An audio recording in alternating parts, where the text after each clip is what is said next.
Vai passar o medo, a angústia, a insegurança.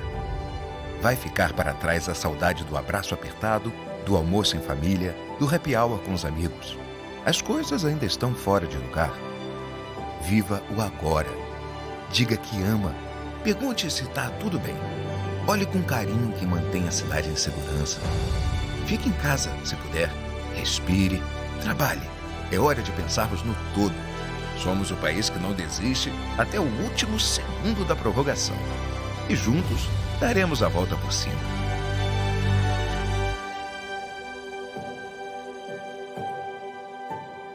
Tudo isso vai passar.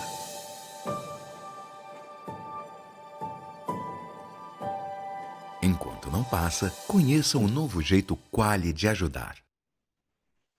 Olá, boa tarde. Meu nome é Marla Mendes, sou presidente da Comissão de Defesa dos Direitos da Pessoa com Autismo do Conselho Federal e estou aqui com vocês no primeiro Congresso Digital sobre o Covid-19 do Conselho Federal da OAB.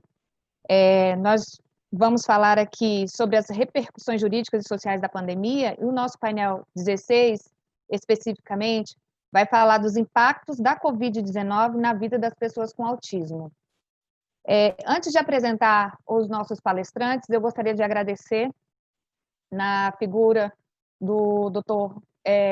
Felipe Santa Cruz, nosso presidente, a oportunidade de ser presidente da primeira Comissão de Defesa dos Direitos da Pessoa com Autismo no Conselho Federal da OAB, e por estarmos nessa luta desde muito tempo. Há pessoas aqui que estão há mais tempo que eu, mas agradecer também os movimentos sociais de pais, de autistas, dos autistas em si, e de todas as pessoas que participam dessa luta, e advogados que estiveram ao nosso lado em 2019, todos os movimentos que conseguimos fazer presencialmente na frente do Palácio do Planalto, do Palácio da Alvorada, reuniões no Senado Federal, para conseguirmos que o autismo fosse incluído no censo de 2020. Então, eu gostaria de agradecer também ao presidente da comissão da OABDF, que juntamente comigo entregou um ofício solicitando ao presidente Délio Lins, que pediu ao presidente Felipe Santa Cruz a criação dessa comissão. Espero que essa não seja a primeira, somente a primeira vez que ela venha a funcionar, mas que ela possa perdurar enquanto existir necessidade dos autistas para a criação de políticas públicas.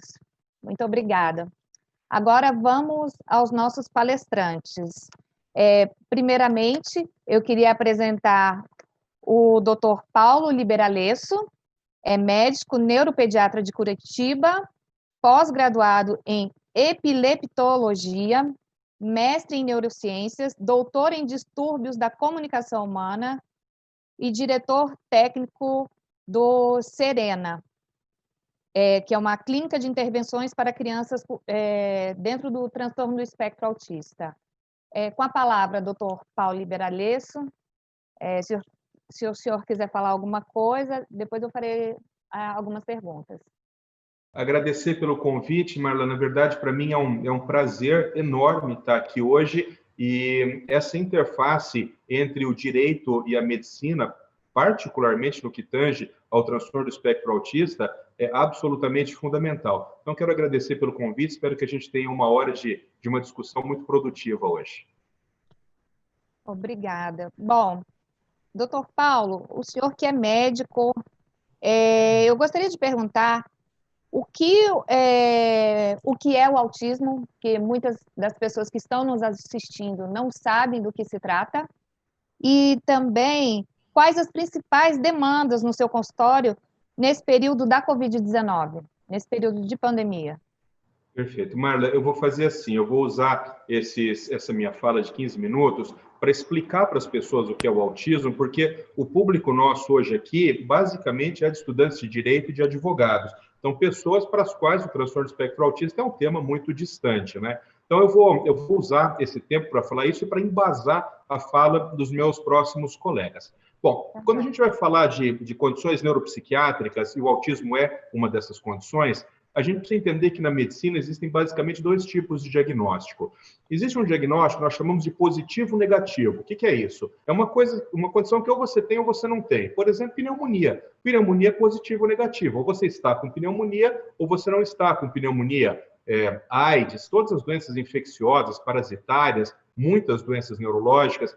Mas existe um outro grupo de condições na neuropsiquiatria que nós chamamos de doenças de condições dimensionais. O que é um diagnóstico dimensional? É um diagnóstico cujo você pode ter alguns sintomas. Então, por exemplo, o clássico, falta de atenção e concentração. Então, o mundo não se divide em dois grupos, pessoas atentas e pessoas desatentas. Existe uma pleiade, existe uma miríade de possibilidades aqui. Então, quanto mais desatento você vai ficando, mais você vai se aproximando de um diagnóstico, que é o transtorno do déficit de atenção. Mas se você tem um pouco de falta de atenção e aquilo não tem impacto nenhum sobre a sua vida, você não tem essa condição. Com o autismo, é exatamente assim. Então, nós estamos falando de uma condição que altera o comportamento humano nas suas mais diferentes faces. O comportamento social, comportamento comunicativo, comportamento verbal. Mas a gente fala, então, de um espectro. Ou seja, existe uma variabilidade enorme de condições dentro do transtorno do espectro autista. Desde condições muito leves, que nós chamamos de autismo nível 1, até condições muito graves, que nós chamamos de autismo nível 3. Essa classificação de 1, 2 e 3, que a gente pode entender como leve, moderado e severo, depende do grau de apoio que a pessoa precisa. Então, quanto mais apoio você precisa, mais grave você é. Você está mais perto do nível 3. Quanto menos apoio você precisa, mais leve você é. Você está mais próximo do nível 1. É claro que essa divisão, pessoal, ela é meramente didática, né? Porque os autistas eles estão dispostos aqui dentro dessa régua muito longa que é o comportamento humano. Quando a gente vai falar de diagnóstico de transtorno do espectro autista, nós utilizamos um livro, que é este aqui, que vocês estão vendo aqui, que é o DSM. O DSM é um livro, não é só para o autismo, não, para qualquer condição neuropsiquiátrica, nós utilizamos o DSM. O DSM é um livro que ele é editado de tempos em tempos pela Associação Americana de Psiquiatria, e ele contém os critérios diagnósticos de todas as condições. Então, por exemplo, se eu estou atendendo uma moça e eu acho que ela tem depressão, eu abro aqui o DSM no capítulo da depressão e começo a perguntar para ela, a senhora tem tal coisa? Tem.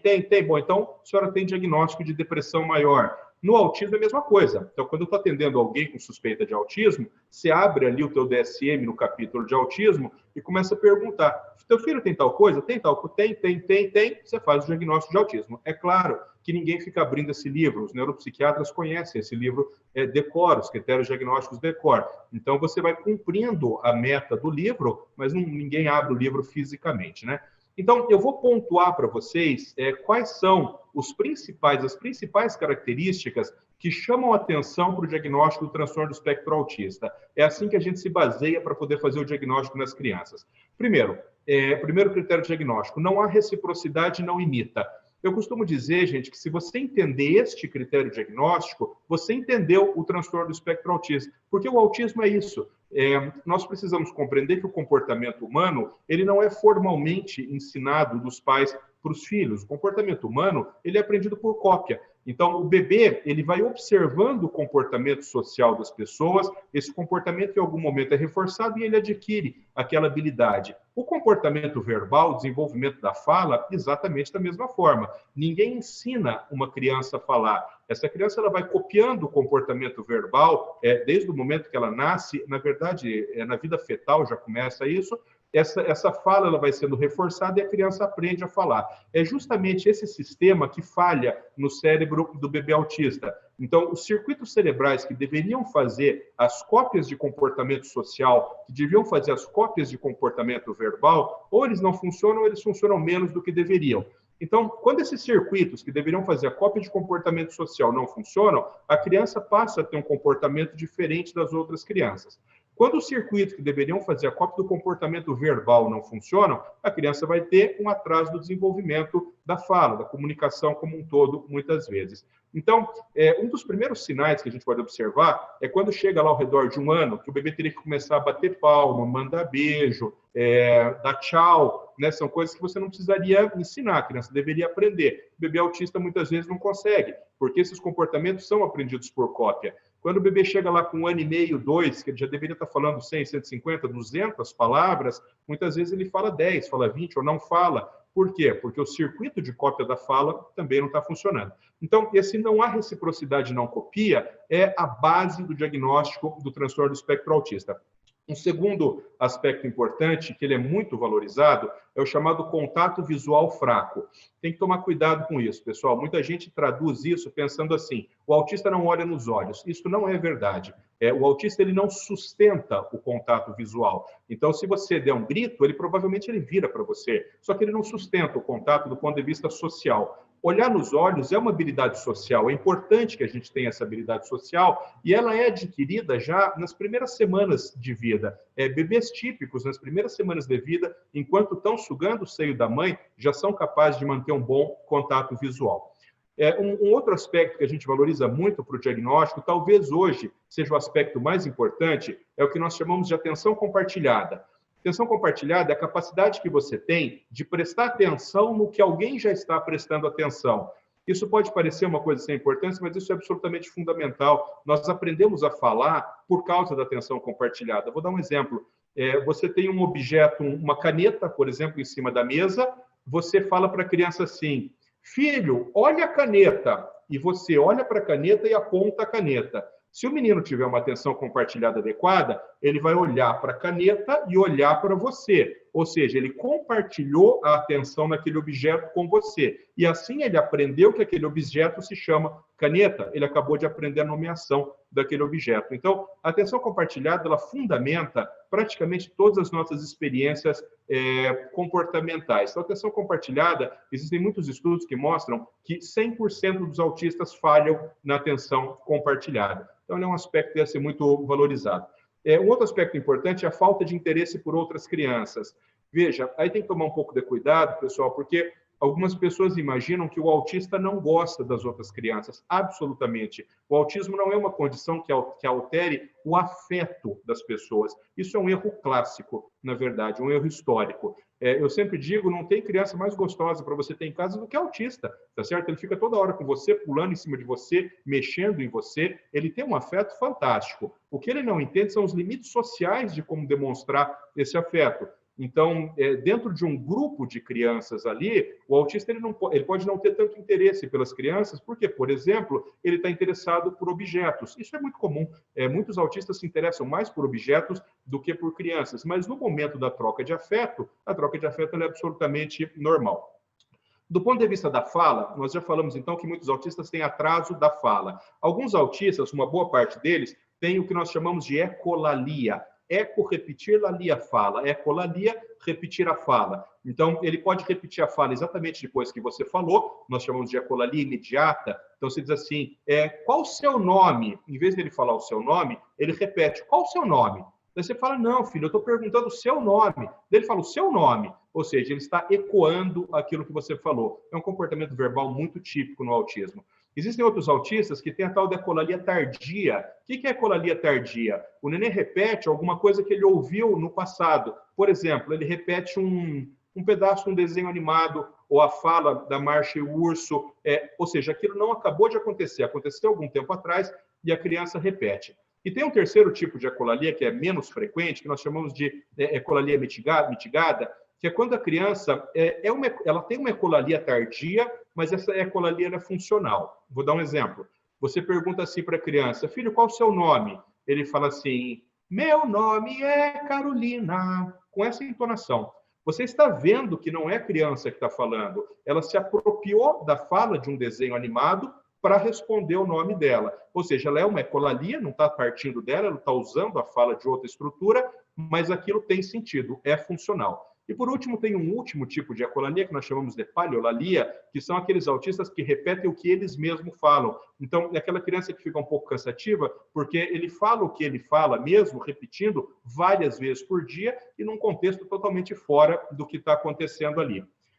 Um último aspecto que eu gostaria de chamar a atenção, e esse talvez o mais importante para a nossa discussão aqui, porque para o Lucelmo eu vou cortar a bola para ele, eu vou levantar a bola para ele cortar agora, né? Que é o chamado comportamento metódico. Então, o comportamento metódico do autista, metódico no sentido de... Só para avisar que faltam menos de 5 minutos, tá? Ok.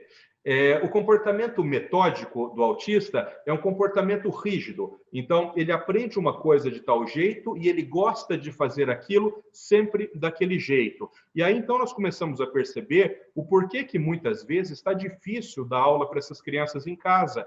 Porque no comportamento rígido deles, eles entenderam que assistir aula é na escola. Então, quando essa criança está sob a presença de determinados estímulos, então da professora lá na frente, da tutora do lado dele, das cadeiras, dos amigos, ou seja, os estímulos mostram para o cérebro dele que ele está dentro de uma sala de aula, ele entende que ali ele tem que estudar. Só que os estímulos na casa dele mostram para ele outra coisa, mostram que ali está a mãe, é para ele brincar com o irmão, é para ele almoçar, é para ele jantar, é para ele ferver com os brinquedos dele. Então, quando num momento como esse, você diz assim, não, mas agora mudou, agora você precisa assistir aula em casa, por uma parte gigantesca dos autistas, isso vai ser absolutamente impossível. Então, não é que eles não queiram, não é que a família não consiga, para o cérebro dele, aquele ambiente não serve para isso. Seria como você querer, mal comparando, mas para a gente entender, dizer para nós que a gente deve, para nós adultos aqui, que a gente deve jogar futebol dentro da nossa sala. A nossa sala não foi feita para isso. Quando a gente olha para uma sala, ela tem outras funções, ela não serve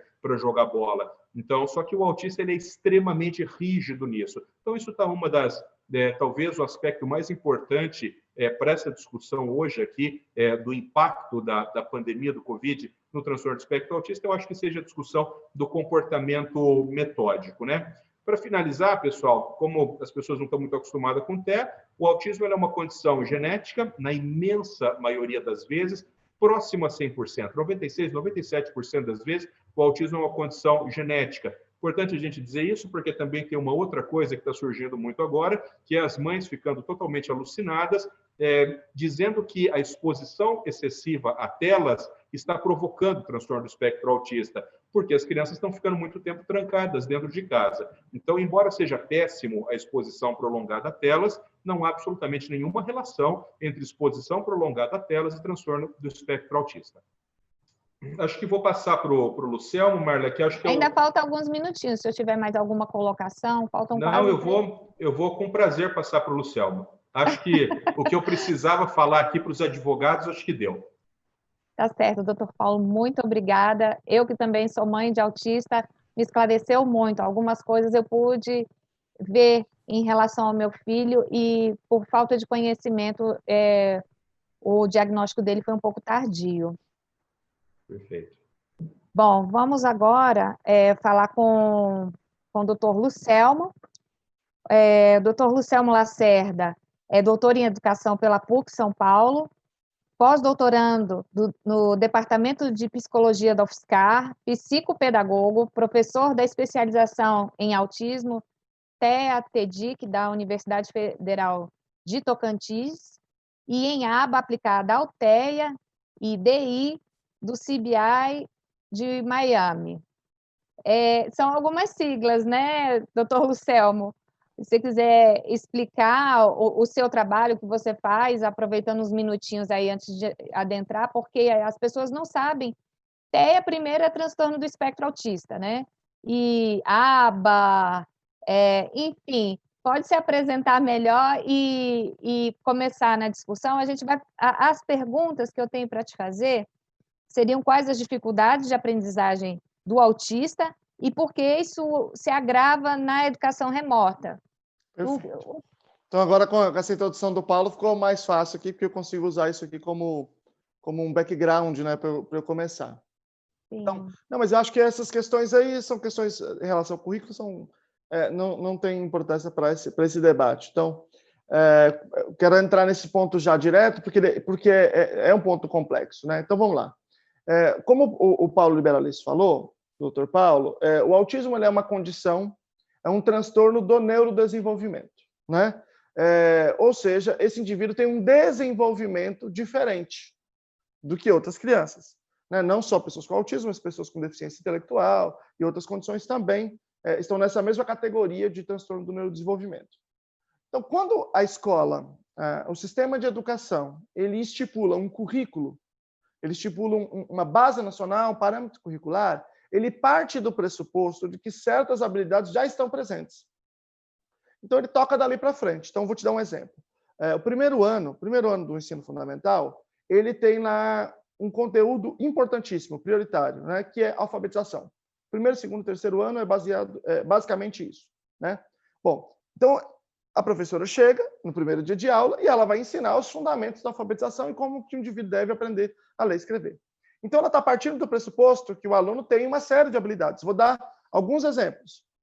O professor Paulo já deu um exemplo de um importantíssimo, que é a imitação. A professora vai lá e fala assim, faz isso aqui no seu caderno. Se ele não tem atenção compartilhada para olhar onde ela pediu, para pegar o caderno que ela pediu, e não imita o que ela está fazendo, acabou a conversa aí, né? Então, nós estamos falando aí de 3 habilidades que são pré-requisito.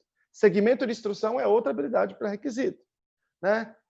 Existe uma que é a seguinte, eu vou mostrar para vocês. Olha a habilidade que eu vou emitir aqui, ó. Eu estou olhando para o meu dedo, tá vendo? O dedo está para lá e para cá e eu estou movimentando o meu olho. Isso se chama rastreio visual, né? E aí tem o escaneamento visual. Quando eu pego 2 coisas, estou olhando assim, ó. O rastreio visual, quando você o aprende, você aprende também o escaneamento. Bom, um bebê com desenvolvimento típico, ele está lá no berço, ele está aqui, ó. E aí você tem o móvel, você tem a mãe para lá e para cá, você tem os parentes, e ele já aprende o rastreio visual. Beleza.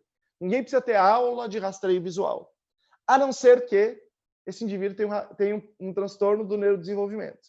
E daí ele pode ter diferenças em vários aspectos do desenvolvimento, por exemplo, rastreio visual. Então, esse menino, ele nunca vai aprender a ler e escrever se ele não tiver rastreio. A chance é igual a 0, né? Então presta atenção nas coisas que eu estou dizendo. Primeiro, tem alguns pré-requisitos que têm a ver com o comportamento de se comportar como um aluno. Por exemplo, seguir a instrução da professora. Tem outros que são de natureza desenvolvimental, né? Por exemplo, do rastreio visual. E tem, eu vou aprofundar um pouco melhor nesses 3 aqui. E tem um terceiro, que é a própria questão acadêmica, né? A pessoa com transtorno do espectro autista, em grande parte das vezes, em pelo menos ali 30 e poucos %, pelo menos, e esse dado é muito incerto, tem dados que falam até em 91%, eles têm também, muitos deles, deficiência intelectual junto, né? E, além da deficiência intelectual, os problemas da própria comunicação, que fazem parte do critério diagnóstico, como explicado pelo Dr. Liberalesso, eles são elementos essenciais que, às vezes, dificultam o indivíduo a aprender no mesmo ritmo que os demais, a pegar a matéria da mesma forma. Então, eu posso ter que fazer uma série de adaptações no próprio conteúdo. Então, vamos lá. Agora eu vou dividir certinho. Existem 3 tipos de habilidades. Primeiro, habilidade acadêmica propriamente dita, que é ler, escrever, saber responder as coisas de história, de matemática, de geografia, tudo isso. Essas questões podem precisar de adaptações.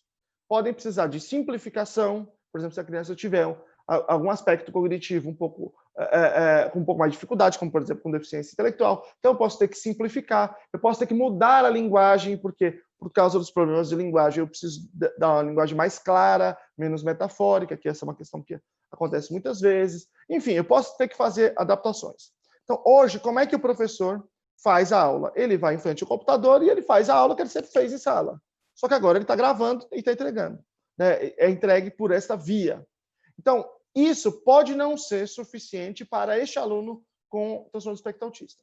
Então, a legislação, a LDB, a Lei de Diretrizes e Bases Nacionais, e a LBI, que é baseado na Constituição de Nova York, desculpe, no Tratado de Nova York, que foi incorporado como emenda constitucional, porque é um tratado de direitos humanos, aprovado na forma da lei em 3/5 das 2 casas, ele diz o seguinte, que a educação especial, ela não é um direito em certas circunstâncias. Ele é um direito em qualquer modalidade de ensino. Ele é uma modalidade transversal. Ela tem que atravessar a creche, o ensino fundamental, médio, universidade, mestrado, o que quer que seja de serviço educacional. Portanto, durante a pandemia também é direito dos indivíduos, né?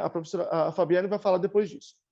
Então, eu tenho que adaptar para esse indivíduo. Eu posso ter que gravar uma aula diferente para ele, uma linguagem mais apropriada. Eu posso, eventualmente, ter que, ao invés de fazer uma aula remota ao vivo, ter que gravar e disponibilizar para ele fazer no tempo dele. Eu tenho que, eventualmente, adaptar atividades e adaptar avaliações. Tudo isso deve ser adaptado para um indivíduo que tiver necessidades desse tipo.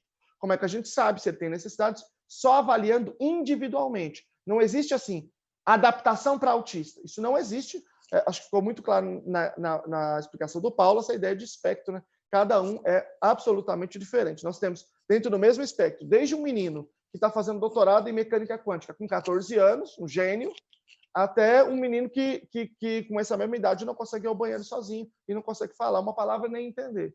Então, isso que é a ideia de espectro, né? Então, em primeiro lugar, quando a gente fala de adaptações acadêmicas, de dificuldades acadêmicas, a gente precisa de adaptações. Adaptações que podem ser outras aulas diferentes, pode ser outras atividades diferentes, outras avaliações diferentes. Tudo bem. Mas o menino com autismo, ele pode ter também outras dificuldades em outras duas habilidades que eu falei, que são as desenvolvimentais e as de aprendiz. As desenvolvimentais dizem respeito àquelas habilidades que eu não preciso ensinar para o menino com desenvolvimento típico, mas posso precisar com o menino com desenvolvimento atípico. Dei o exemplo do rastreio visual, imitação, atenção compartilhada e muitas outras coisas. Na escola, a gente faz um currículo individualizado para ele, que pode contemplar todas essas coisas. O contato visual, outra coisa que o Paulo Liberales falou, né?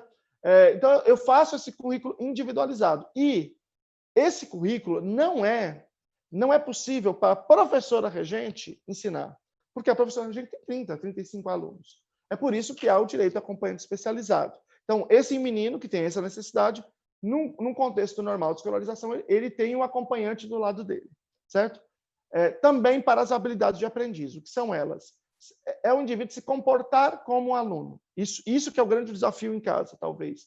Que é o indivíduo chegar na escola, ele andar até a porta, ele sentar na sua cadeira, ele esperar, a professora pedir para ele pegar uma coisa, ele pegar, a professora pedir para ele olhar algum lugar, ele ir, ele olhar, enfim. Então, ele se comportar como estudante.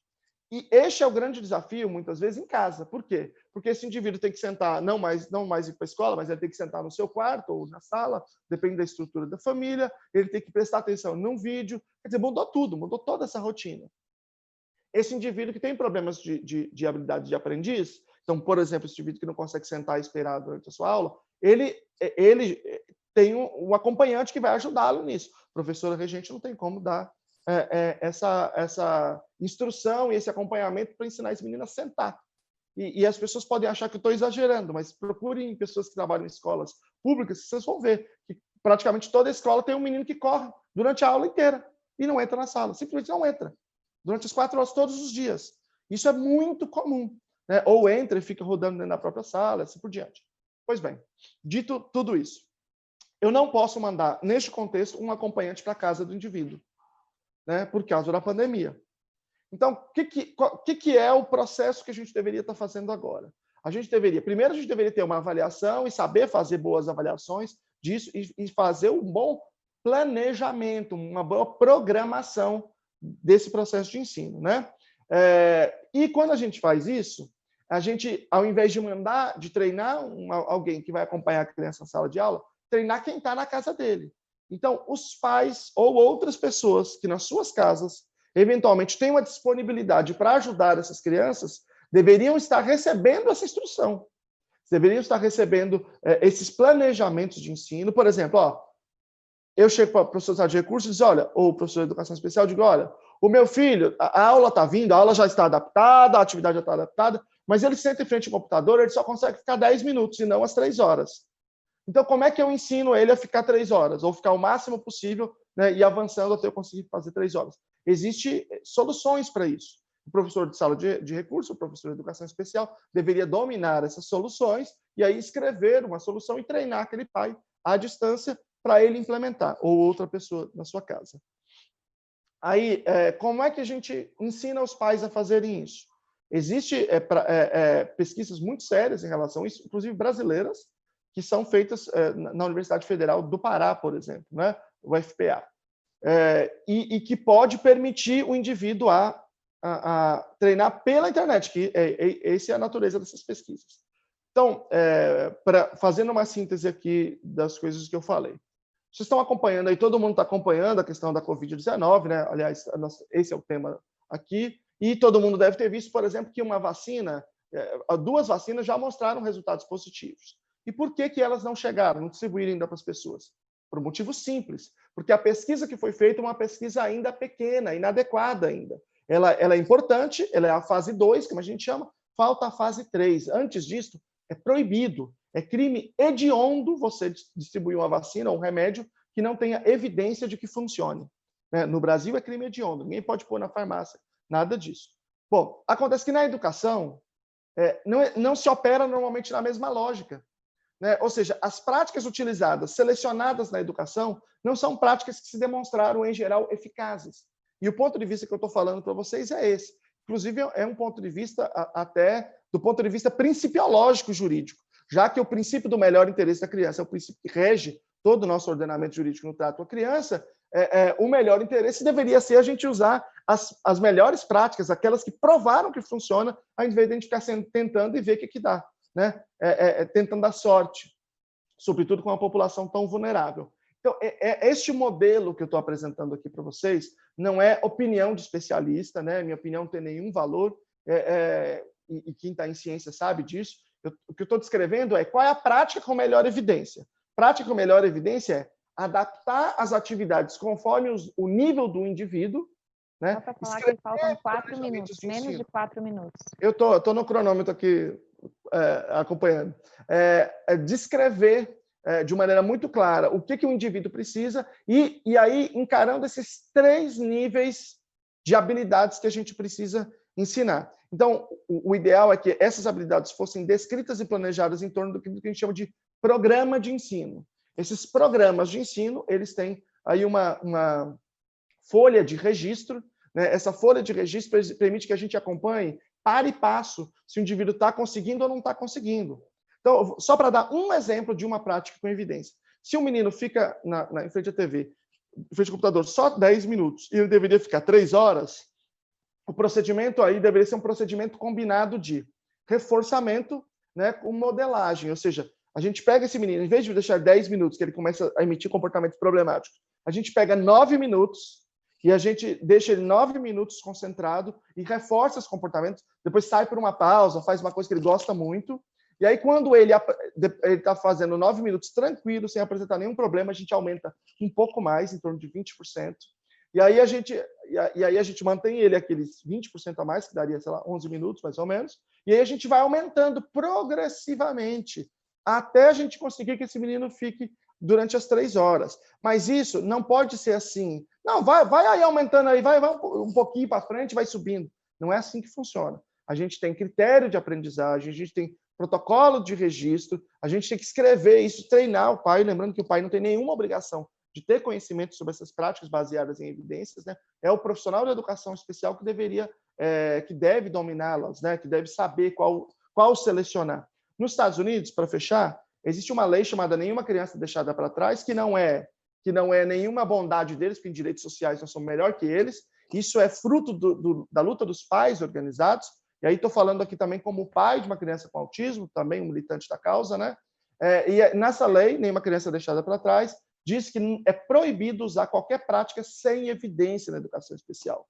Então, a lógica é essa, a gente seleciona as práticas com evidência e aí implementa. E, por conta disso, eles financiam empresas, grandes grupos acadêmicos que publicam listas. Então, tem listas que diz isso funciona, tem lá todas as coisas que funcionam, isso talvez funcione, a gente não tem certeza, e isso definitivamente não funciona.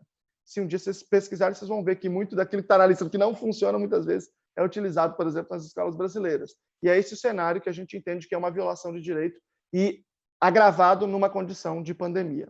Muito obrigado, Marla. Eu não fui muito protocolar aqui no começo de agradecer, mas muito obrigado, Marla, muito obrigado ao Conselho Federal da OAB, porque é espetacular a oportunidade de fazer essa discussão aqui. Obrigada a você, doutor Selmo, e todos aqui presentes. Eu queria só acrescentar que a nossa comissão, nesse período de pandemia, o que mais fizemos foi entrar em contato oficiamos o MEC, a Secretaria Nacional de Defesa dos Direitos da Pessoa com Deficiência, tentamos explicar aqui no Conselho Federal do OAB, mas justamente pela dificuldade de se entender o que é o transtorno do espectro autista, eu gostaria justamente de não contabilizar aulas dadas, justamente pela dificuldade de compreender essas aulas remotas, né? Então, mas assim, eles não concordaram, mas nós oficiamos mesmo assim, querendo esclarecer que não estava havendo aprendizado, né? Então, agora eu vou passar a palavra para a doutora Fabiane Borges. A doutora Fabiane é membro da nossa Comissão Nacional, é nossa representante no estado da Bahia, é advogada, especialista em direito digital, membro da Comissão Especial de Defesa dos Direitos da Pessoa com Autismo, é membro do IAPP, né? E também é mãe de autista. E pode falar, Fabiana, você tem minha palavra agora. Olá, pessoal. Boa tarde a todos. Prazer estar aqui. Primeiro do lado do Lucelmo e do Dr. Paulo, né? Que é uma honra gigantesca para qualquer mãe de autista, né? Para qualquer ativista da causa, estar do lado dessas duas figuras. Né? Para quem acredita em evidência científica, por favor, sigam eles. Não estou fazendo propaganda, mas são palavras que sempre trazem para a gente um conhecimento muito profundo. Eu estava aqui como mãe ouvindo, dizendo, vou fazer isso, vou pegar isso aqui. E a comissão da qual eu faço parte é um orgulho estar aqui com você, Marla. Né? E vim, como eu digo, como eu costumo brincar, falar do meu lado B. O meu lado A é o de advogada, o meu lado B é de mãe de autista.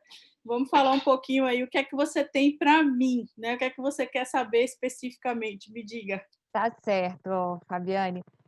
Olha só, no âmbito jurídico, quais as principais demandas das famílias das pessoas com autismo ou dos próprios autistas? E o que piorou com a pandemia? O que ficou mais evidente assim, para você? O que procuraram o seu escritório? Enfim. Vamos lá. Durante a pandemia, a gente parece que tem uma lupa, né, aumentada em todos os problemas, todos os sentimentos, está tudo muito potencializado. Não seria diferente com as crianças autistas, com os autistas adultos, com as famílias de autistas e suas necessidades.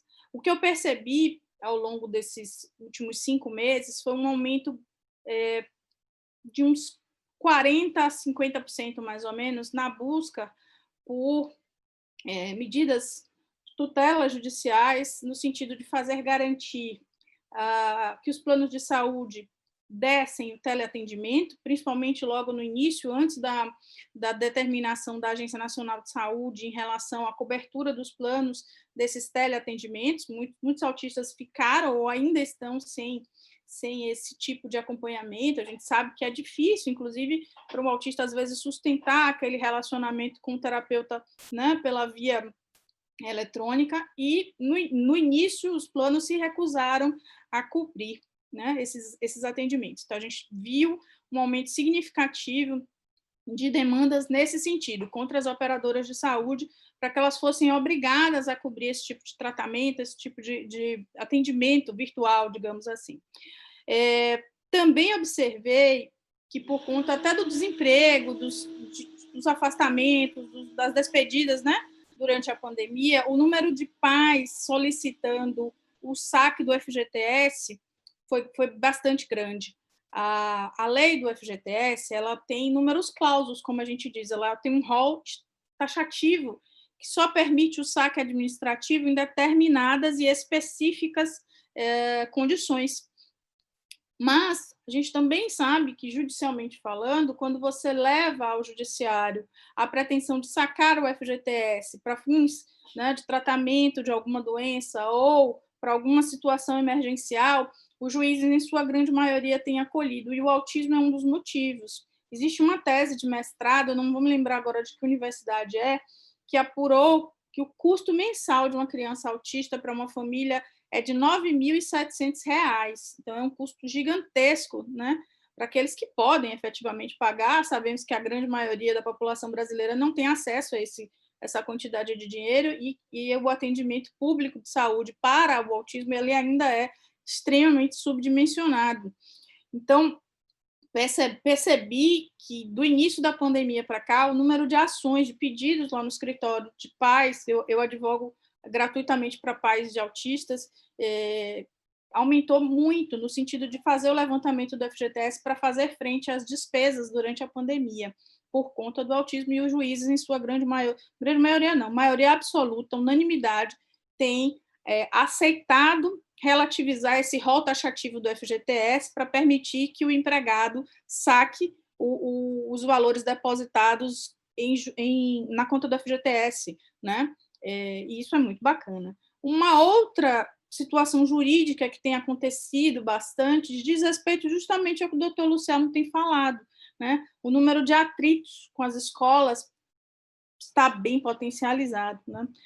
Percebemos que muitas escolas não estão respeitando as adaptações.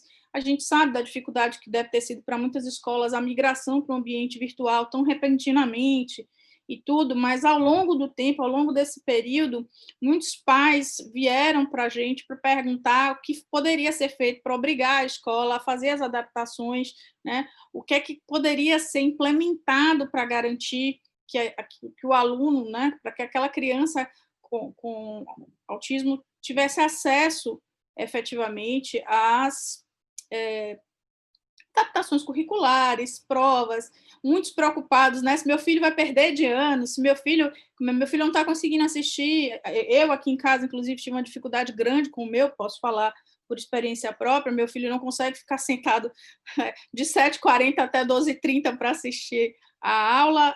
A medida da gente foi trazer uma psicopedagoga para casa diariamente para fazer a mediação e antecipar o conteúdo da escola, mas a maioria dos pais tem me questionado muito sobre quais medidas eles podem tomar em relação à escola. Basicamente, nas 3 frentes, saúde, né, educação e direitos do trabalhador, foram as questões que eu mais vi aumentada nesses últimos 4, 5 meses. Tá certo, doutora Fabiane. E eu queria fazer mais uma perguntinha a respeito dos direitos. Eu queria saber, assim, com o advento da Lei 12.764 de 2012, que passou a reconhecer os autistas como pessoas com deficiência, quais os direitos que os autistas e suas famílias adquiriram, né, para as pessoas saberem? Certo.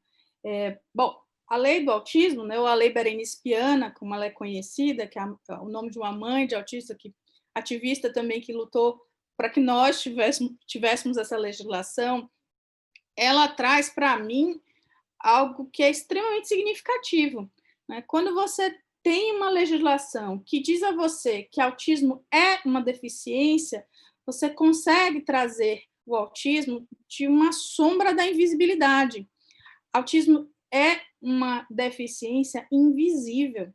Tirando as crianças que têm um autismo mais severo, entre aspas, eu também não gosto dessa divisão de leve, severo e moderado, mas um autista que tem uma necessidade, uma dependência maior de suporte, né?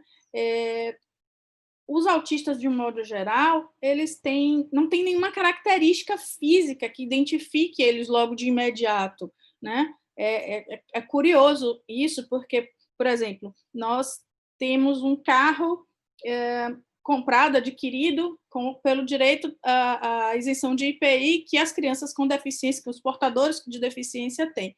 E a identificação do meu carro é um cadeirante. E eu paro na vaga que tem um cadeirante, mas salto eu, né, gordinha, nego já pensa logo que eu estou aplicando algum golpe, estou me passando de grávida, e sai meu filho, que é autista, tem 11 anos, mas que anda, que fala, que aparentemente tem uma condição de normalidade. Então, quando a gente traz o autismo, traz a lei do autismo, ela é sancionada e diz que o autista para todos os fins de direito, uma deficiência, abre uma porta gigantesca de direitos àquela criança, àquela pessoa. Direito ao trabalho, direito à saúde, direito à educação. Não que esses direitos já não existissem constitucionalmente, mas ela traz o autismo para o Estatuto Brasileiro das Pessoas com Deficiência, né? Ela traz o autista que é discriminado para um direito a uma ação penal pelaquela discriminação. Então, traz o sujeito para o palco central de uma série de garantias que a Lei Brasileira de Inclusão, que o Estatuto Brasileiro das Pessoas com Deficiência tem. Isso é importantíssimo. A gente traz uma deficiência invisível, um palco central iluminado, né, cheio de condições, cheio de oportunidades, traz ele para uma garantia ao trabalho. O meu filho foi, em 2017, foi filmado aqui em casa, ele e as terapeutas, para uma campanha do da Organização Internacional do Trabalho, da OIT. Por quê? Porque a OIT estava fazendo uma campanha de inclusão de pessoas com deficiências diversas, pessoas deficientes visuais, cadeirantes, amputados, né? E no autismo, Nando foi a pessoa filmada para esse exemplo. Por quê? Porque a gente tem o Estatuto Brasileiro das Pessoas com Deficiência, a Lei Brasileira das Pessoas com Deficiência, que diz que essas pessoas têm que ter também uma garantia de acesso ao trabalho.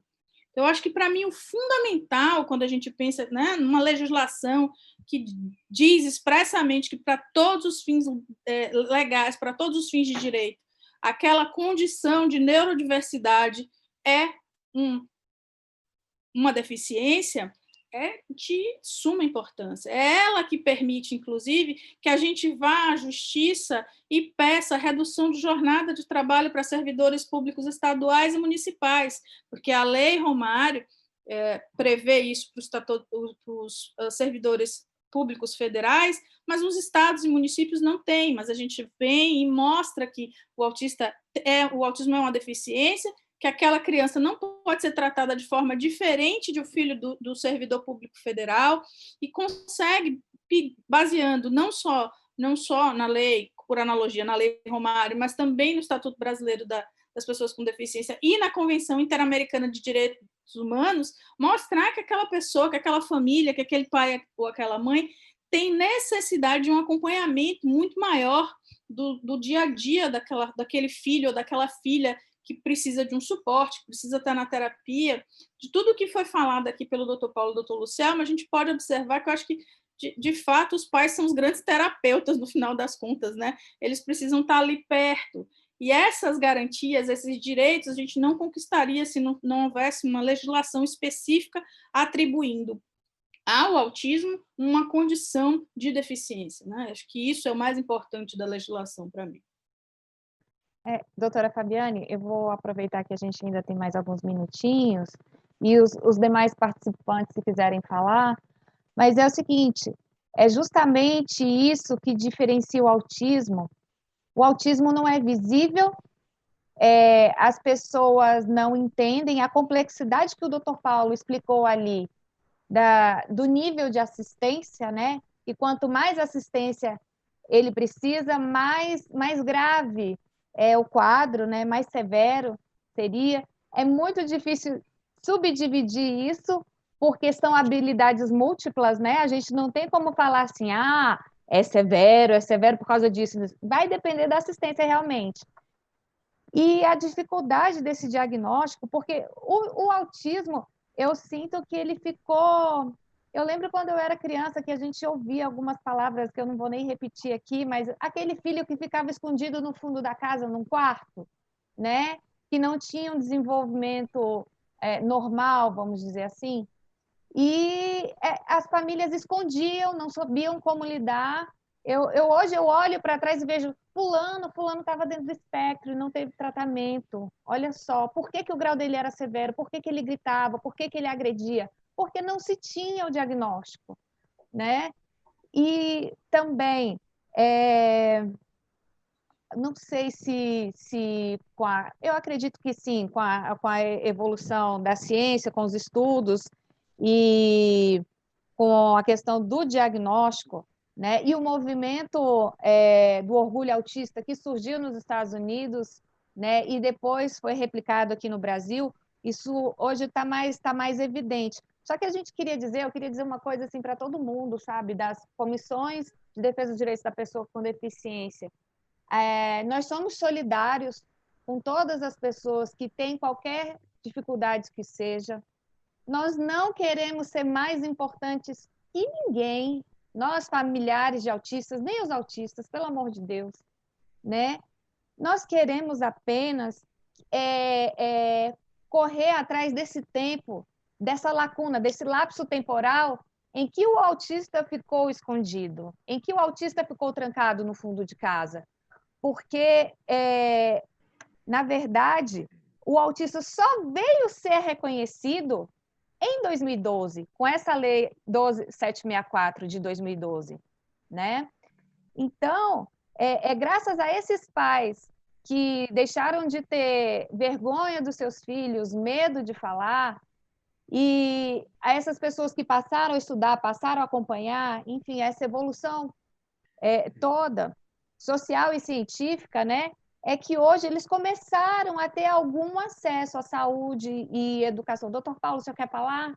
Gostaria de falar alguma coisa? Eu vou deixar uma última reflexão, Marla. A medicina hoje em dia ela está muito judicializada, né? E isso pode parecer bom por um lado, porque dá acesso a direito a muitas pessoas, mas na verdade isso é péssimo, né? O ideal é que isso não fosse necessário. Eu estava ouvindo a doutora Fabiane falar, ela falou sobre o negócio do atendimento online, né? Na verdade, isso é muito mais complexo do que isso, porque durante os 2 primeiros meses o convênio falou que não podia. Aí todo mundo entrou na justiça. Aí passou mais 2 semanas, falou que podia. Só que quando falou que podia, falou assim, só que tem o seguinte, como é online, nós só vamos pagar 70%. Aí a clínica falou, não, então 70% eu não quero. E aí aconteceu o quê? Não tem. Então, você veja assim, isso parece que existe, mas na verdade não existe. Não deu certo. Então, e veja, é claro que vai dar. Daqui a pouco alguém entra mais na justiça e vai falar, 70% não pode, tem que pagar 100%. Mas daí já passou mais 30 dias e daqui a pouco a pandemia acabou e eles não tiveram direito. Então, a judicialização é péssima. E uma última coisa para reflexão. Pessoal, a coisa mais cara que existe é você não oferecer tratamento de qualidade. Sabe por quê? Porque quando você não oferece tratamento de qualidade, você vai ficar a vida inteira tratando essa pessoa. Nós sabemos hoje que uma parcela grande das pessoas com autismo, quando são adequadamente tratadas, você vai diminuindo demais a quantidade de horas de tratamento, até que, glória a Deus, chega um momento que eles vão fazer 2 sessões por semana. Ou seja, se você tratar direito quando essas crianças são pequenas, isso vai representar uma economia gigantesca. A economia burra do plano de saúde, a economia burra do Estado, é não oferecer o tratamento pesado quando a criança é pequena. Todo mundo aqui sabe que é caro, não é barato não, é super caro. Mas mais caro é você ter que fazer 20 horas por semana de tratamento durante a vida inteira. Esse é aquele custo que ninguém paga. Então, não é inteligente isso. A gente tem que fazer uma reflexão sobre isso. Quando você gasta muito quando a criança é pequena, você gasta por menos tempo. Quando você gasta pouco quando a criança é pequena, você vai gastar a vida inteira. Muito obrigada, doutor Paulo. Fabiane, quer falar? Eu queria só também deixar uma frasezinha, porque o pessoal da área jurídica sabe o que é intuito personae, né? Algo que é extremamente ligado àquele indivíduo. O autismo, gente, é intuito personae, um comparativo jurídico. Se você viu um autista, você viu aquele autismo. Você não viu todos os autismos, nem todas as necessidades de cada autista individualmente. Então, você juiz, você promotor, você advogado, você operador do direito de um modo geral, lembre sempre que o autismo é intuito personae. A gente aprende isso na faculdade e acho que é o melhor exemplo prático que eu posso deixar para vocês. Pensem que vocês estão vendo aquele caso, aquele indivíduo tem necessidades específicas completamente diferentes dos demais. Obrigada, Mar. Isso é verdade. Aqui estão lembrando que faltam só 4 minutos. Lucelmo, doutor Lucelmo, o senhor quer dar uma palavrinha ainda? Então, rapidamente, só dizer que essas discussões que os operadores do direito estão acompanhando, estão acostumados no âmbito da saúde, né? Que é a discussão em relação a qual é a melhor prática para aquele indivíduo, a prática com evidência. A gente precisa começar a discutir isso também no campo da educação. Isso tem tudo a ver com saúde, porque tem tudo a ver com o desenvolvimento do indivíduo. No caso de pessoas com autismo, o desenvolvimento é simbiótica a relação entre saúde e educação. Então, a gente precisa discutir isso do ponto de vista de práticas baseadas em evidências. Tá certo, muito obrigada. Eu queria só concluir a minha fala no sentido de que as demais deficiências, as comissões, os conselhos entendessem que o autismo é tão complexo para nós mesmos que convivemos, para os profissionais de saúde e de educação, e que não é que ele é mais importante, ele apenas é mais complexo. E por isso que a gente precisa de uma atenção especial nesse sentido, para também tornar as pessoas, né, a sociedade, consciente do que é o autismo, para trabalhar a aceitação, para fazer dos nossos filhos neurotípicos, né, pessoas melhores, ao aceitarem, sim, as pessoas com autismo e também para que eles possam participar da sociedade como qualquer indivíduo. É preciso ter equidade, né? Então, a gente precisa tratar os desiguais de acordo com as suas desigualdades para que eles possam participar da sociedade como um todo. Eu queria agradecer a todos aqui presentes. Se eu esqueci de agradecer a alguém, a alguma pessoa que trabalhou para esse evento e para a nossa comissão existir, me desculpe, mas eu não consigo lembrar de todo mundo. Sintam-se aqui todos honrados em fazer parte dessa luta, porque, com certeza, a gente vai oferecer uma sociedade melhor para as pessoas com autismo, ou os autistas, como eles gostam de ser chamados, e também para a sociedade, para uma sociedade mais inclusiva, mais solidária, que é isso que a gente precisa nesse período de pandemia, né? É pensar no outro. Nós precisamos ter empatia e se colocar no lugar do outro para que a gente possa se curar. Eu acho que Deus nos colocou no cantinho do pensamento. Desculpe aqui, eu sei que o nosso estado é laico, mas assim, é um período difícil e a gente precisa ter muita fé para atravessar isso aí. Vamos juntos. Obrigada a todos e obrigado por esse evento maravilhoso. Tá certo? Um grande abraço para vocês. Tchau, tchau. Tchau, tchau.